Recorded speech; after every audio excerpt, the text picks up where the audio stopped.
So starting off with Blender, what we need first is a source. So we're just going to add a plane. This can be any object with geometry. Doesn't really matter. And then what we'll do is we'll go into this particle systems tab, and we're going to add a particle system. And as you can see, this already sets everything up. The particles are moving down and the simulation is working. And now, as you can see, our points are going downwards. This is because they don't have enough velocity. So we need to increase the z velocity, which is basically just the upward velocity, and then that will make our points go upwards. Now, to make them in more of like a cone shape, increase the randomize, and that will make our particles spread out more. And as you can see, this is creating a cool particle simulation.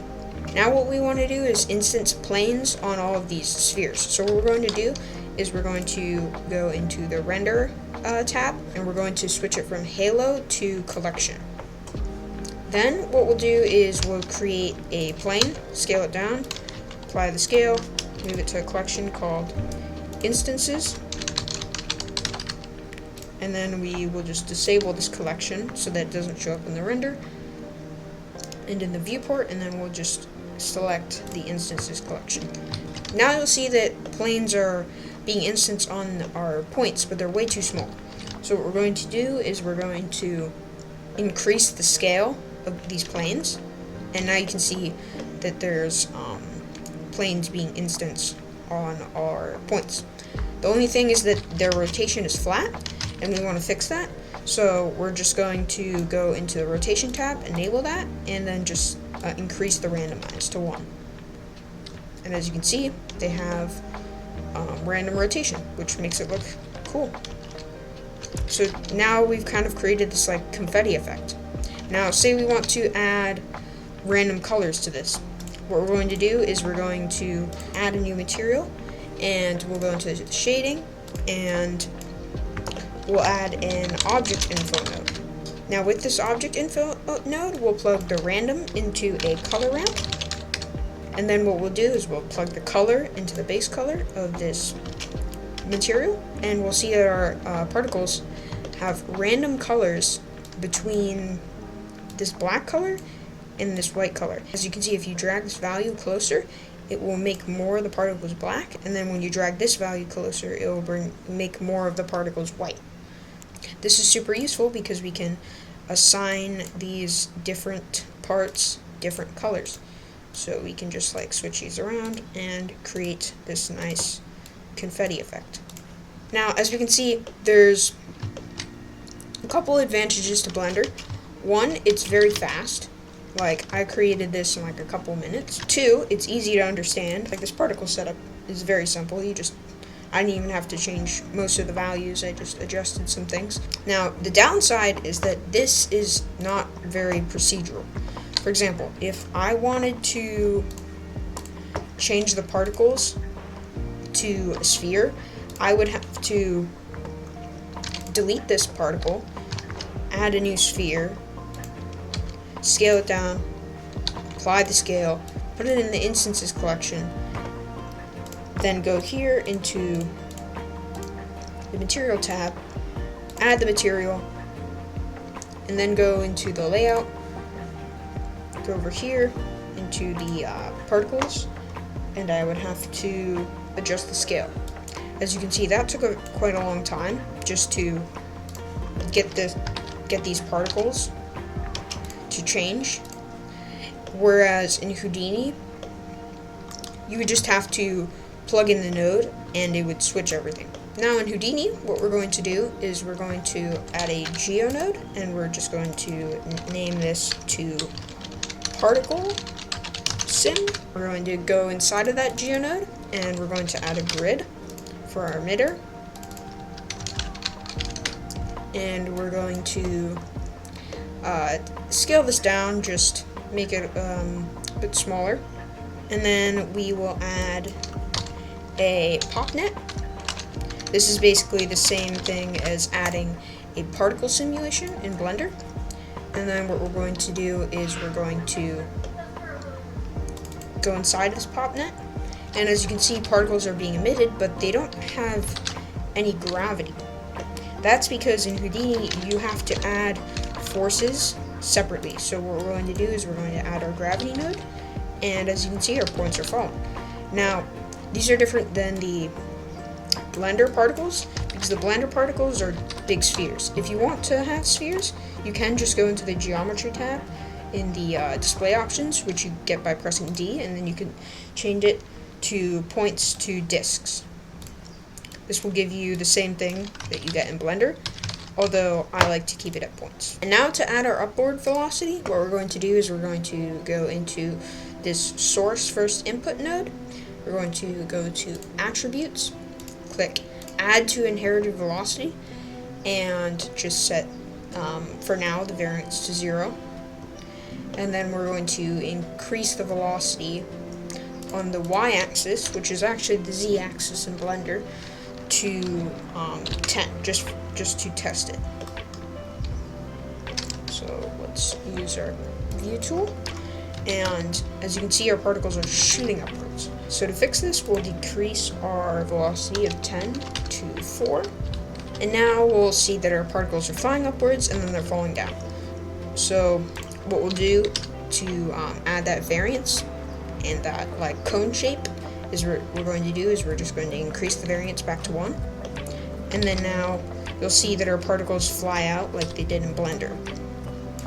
The only thing is that they're tiny little points, and there's actually a lot more of them. So what we're going to do is we're going to go into the birth tab on the source, and we'll just decrease the constant birth rate to I think 1000, which was what it was in Blender. Now as you can see, we have all of our particles, and what we're going to do is we're going to instance those grids on the particles. So we'll go back into our particle sim geo, and after this pop net, we'll add a copy to points node, and then we'll just preview this. And as you can see, this node is actually the target points to copy to, and this node is actually the geometry. So we want to switch that because the pop net is currently outputting points and not geometry. So we need to add actually our geometry. And for this, we can actually use our grid, and we'll just plug it in. Now, as you can see, our grids are too big, so by using the procedural benefits of Houdini, we can quickly fix this by just adding a transform node and scaling this grid down. Now, as you can see, our grids are flying upwards, and they already have some rotation. The only thing is that it's kind of flat, so I'd like to add some randomness to this. To randomize our rotation, what we're going to do is we're going to add a attribute randomize.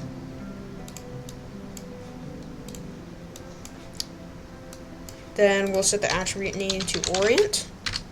Then we'll give it 4 dimensions, change it to inside sphere, enable a cone angle, and the cone angle will let us control how rotated these particles are, and that will give us this effect. It's a little bit laggy, so we'll just decrease the rows on our grids so that they are lower in mesh density. But yeah, now we have the simulation, and what we want to do is we want to randomize our colors.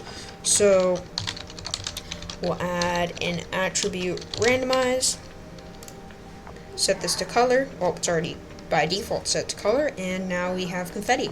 We can actually change our values if we want, so that the color is randomized in different ways. Another way to create randomized color, which is much more controlled, is to add an attribute wrangle. Now this does require code, but it's pretty simple. Okay, so first add CD, which means color attribute, like the color attribute of the points, and then just add CH ramp, which basically creates a color ramp, and just name it color ramp. The string is just the name, and then add a comma, and this part will be what drives the actual ramp. So we're going to do a random value per ID. So basically that means that for each point, which has its own unique ID, it's going to generate a random value, and then it will use a color ramp to blend between those values. So just click this to add your color ramp, and as you can see, it's a float value, but before we switch it to color, you'll see that this actually does control the color, and it's the exact same as Blender. So the more you drag the white closer, the more white the particles are, and the more you drag the black closer, the more black the particles are. Now to actually make this a color ramp, what we do is we click this gear, click Edit Parameter Interface, click the color ramp, and switch it from float to color, and just accept. Now we can click the color and just create values to create this cool randomized color confetti. Okay, now that we have this, what I'm going to do is I'm going to demonstrate how the procedural aspect of Houdini is so beneficial. So say we want to change these grids to spheres. Well, all we do is we add a sphere node, plug it into here, and boom, everything's spheres, which is super fast. So we've got basically the same effect as we have in Blender. So let me just show you the Blender effect.